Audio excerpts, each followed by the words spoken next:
નબળી ગુણવત્તાની કામગીરી કર્યાનો આક્ષેપ કરવામાં આવ્યો છે। અંડરગ્રાઉન્ડ વીજ કેબલ માટે ચાલતી કામગીરી સામે સવાલો ઉઠ્યા છે। ઊંઝાના કોર્પોરેટર અલ્કેશ પટેલ દ્વારા લેખિત રજૂઆત કરવામાં આવી છે। ડીપી માટેના ઓટલાનું ચણતર નબળી ગુણવત્તાવાળું કર્યાનો આક્ષેપ કરવામાં આવ્યો છે। પીસીસી વર્ક અને ચણતરના મટીરીયલ તૂટી પડે તેવી ગુણવત્તાનો ઉપયોગ કરાયો છે। કોર્પોરેટર અલ્કેશ પટેલે વિડીયો વાયરલ કરી યુજીવીસીએલ ઊંઝાના ઇજનેરને લેખિત રજૂઆત કરી વિડીયો વાયરલ કર્યો છે।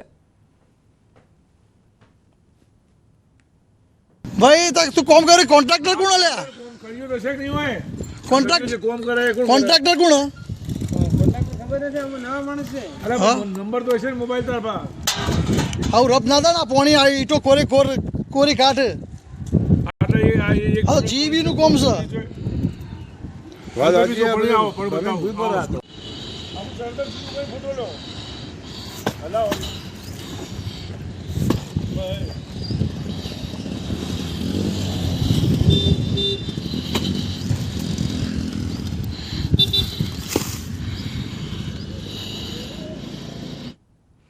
મહીસાગર જિલ્લાના ખાનપુર તાલુકામાં છેલ્લા 52 દિવસથી આદિવાસી લોકો દ્વારા આંદોલન કરવામાં આવી રહ્યું છે। આદિવાસી લોકો પોતાના આદિવાસી હોવાના દાખલાને લઈ છેલ્લા કેટલાય વર્ષોથી આંદોલનો કરી રહ્યા છે। પોતે આદિવાસી હોવાના પુરાવા પણ આપી રહ્યા હોવા છતાં તેમને દાખલા ન મળતા અંતે આદિવાસી લોકો આકરા પાણી જોવા મળી રહ્યા છે અને ફરી આંદોલનના માર્ગે જોવા મળી રહ્યા છે।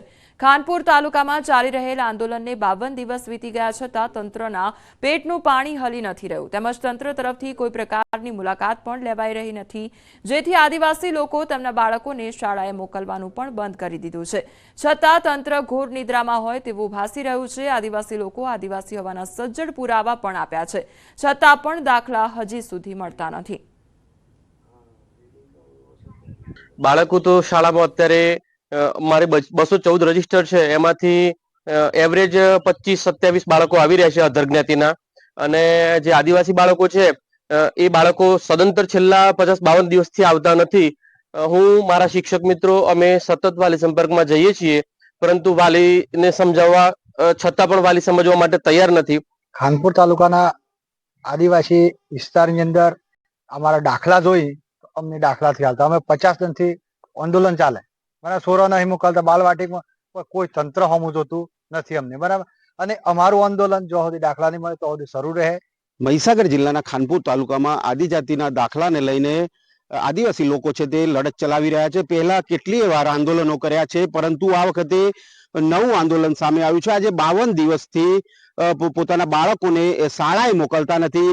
બાલવાડી હોય કે 1 થી 12 ધોરણના બાળકો કે જે હવે બોર્ડની પરીક્ષા પણ નજીક આવી રહી છે, છતાં પણ બાળકોને સ્કૂલે મોકલતા નથી। એક જ દ્રઢ નિશ્ચય કરીને બેઠા છે કે અમારો દાખલો નહીં મળે ત્યાં સુધી અમે બાળકોને સ્કૂલે નહીં મોકલીએ। અધિકારીઓ અને નેતાઓની વાતોમાં આવી અને અમે સમાપ્ત કરેલું એક આંદોલન હતું। આ અમારું બીજું આંદોલન છે, જે 18-11 થી આજ દિવસ સુધી ચાલુ છે। આજે 52 દિવસથી ચાલુ છે।